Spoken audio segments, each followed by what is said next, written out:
Hello বন্ধুরা, তো আজকে আমি কালী পূজা উপলক্ষে একটা পোস্টার ডিজাইন করব।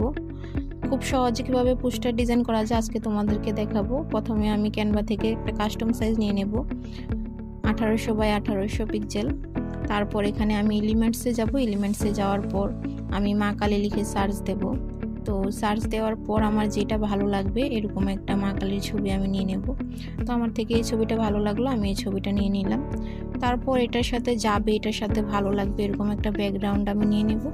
তো এখানে আমি রেড ব্যাকগ্রাউন্ড লিখে সার্চ দিলাম। তো এখান থেকে আমার এটা ভালো লাগলো, আমি এই ব্যাকগ্রাউন্ডটা দিয়ে দিলাম। তারপর এটা আমি সেট করে দেব এখানে।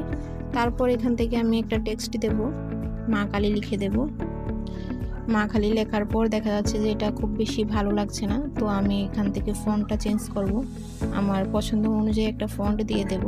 তারপর এখানে আমি কালারটা চেঞ্জ করব। কালারটা চেঞ্জ করার পর আমি এখানে একটা ইফেক্ট দিয়ে নেব যাতে লেখাটা আরও আকর্ষণীয় লাগে। তো আমি এখান থেকে আমার পছন্দ অনুযায়ী একটা ইফেক্ট দিয়ে দেব। দেখো ইফেক্টটা দেওয়ার পর লেখাটার একটা অন্যরকম লাগবে। তো দেখো কেমন লাগলো তোমাদের সবার।